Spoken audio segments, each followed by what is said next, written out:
Ayurvedic medical college की first year BAMS student. दोस्तों, आप सब लोग जान रहे हैं कि पूरी दुनिया ये कोरोना वायरस की बीमारी से लड़ रही है।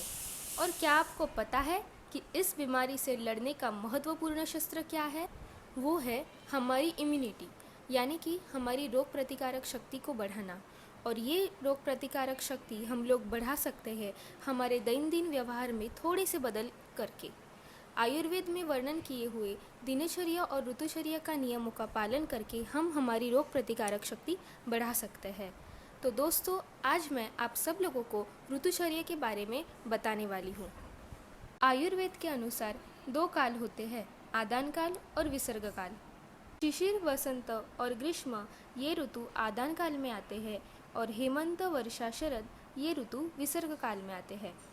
तो हम शुरू करते हैं शिशिर ऋतु के साथ।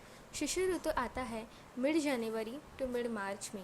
इस समय बहुत ठंडी होती है। हमारे शरीर की जो अग्नि होती है उसका बल उत्तम रहता है, यानी कि पाचन शक्ति बहुत अच्छी रहती है। हमारे शरीर में कफ दोष बढ़ता है। तो हमें क्या क्या उपाय करने चाहिए?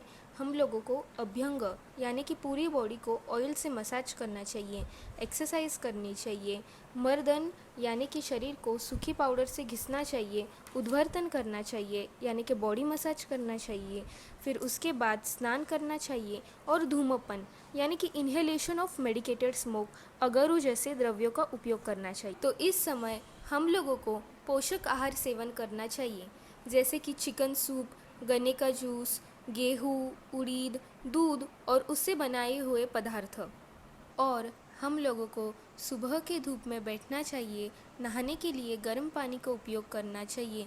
लोकर, रेशम इससे बनाए हुए उबदार कपड़ों का उपयोग करना चाहिए।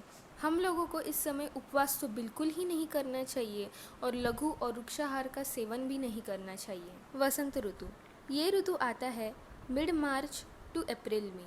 ये ऋतु में ठंडी कम हो जाती है। सुबह धूप और रात में ठंडी होती है। शिशिर ऋतु में जो हमारे शरीर में कफ दोष बढ़ता है वह सूर्य की धूप के वजह से पिघल जाता है और हमारे शरीर में कफ का प्रकोप होता है। हमारी अग्नि का बल भी कम हो जाता है।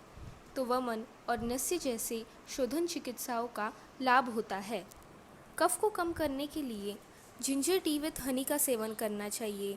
आसव, अरिष्ट और सिद्धू यह औषधि द्रव्यों से बनाए हुए मद्य का सेवन करना चाहिए। फिर खाने में गेहूँ और बार्ली यह पदार्थ पचने में हल्के होते हैं तो इनका सेवन करना चाहिए। बारबेक्यूड मीट का सेवन करना चाहिए। दोस्तों, इस समय दोपहर में सोना तो बिल्कुल भी नहीं चाहिए। ठंडे और पचने में हेवी पदार्थों का सेवन भी नहीं करना चाहिए। खट्टे, मधुर और सॉल्टी पदार्थों का सेवन भी कम करना चाहिए। वसंत ऋतु की समाप्ति के बाद ग्रीष्म ऋतु का प्रारंभ होता है। ये ऋतु मई में आता है। बहुत गर्मी होती है। हमारे शरीर में बढ़ा हुआ कफ का शमन होता है तो कफ सूख जाता है और वात दोष शरीर में बढ़ता है। इसलिए हमारे शरीर का ड्राइनेस भी बढ़ने लगता है। हमारे अग्नि का बल कम होता है। इसलिए बढ़े हुए वात का शमन करने के लिए हम लोगों को पचने में हल्के और स्निग्ध पदार्थों का सेवन करना चाहिए। शरीर का वाटर बैलेंस रखने के लिए द्रव पदार्थों का सेवन करना चाहिए, यानी बहुत सारा पानी पीना चाहिए। ताज़े रसीले मधुर फलों के रस का सेवन करना चाहिए। फिर गाय का दूध, घी, खीर इस पदार्थों का सेवन करने से शरीर की ड्राइनेस कम होगी। श्रीखंड, रायता, ककड़ी, हरी धनिया और पुदीना से बनी हुई गुलकंद यह पदार्थों का सेवन करने से हमें निश्चित रूप से लाभ मिलेगा। फिर बार्ली और पुरानी चावल का सेवन भी करना चाहिए क्योंकि ये पचने में हल्के होते हैं। दोपहर के समय में आपको थोड़ी सी नींद लेनी चाहिए क्योंकि इसके वजह से आपके शरीर में बल प्राप्त होगा। पतले कपड़े पहनने चाहिए और नहाते समय भी ठंडे पानी का उपयोग करना चाहिए। दोस्तों, इस ऋतु में आपको खट्टे पदार्थों का सेवन नहीं करना चाहिए, जैसे कि टमाटर, और कम से कम नमक का सेवन करिए। एक्सरसाइज भी कम करनी चाहिए इस ऋतु में, और अगर ज़रूरी हो तो ही धूप में जाइएगा।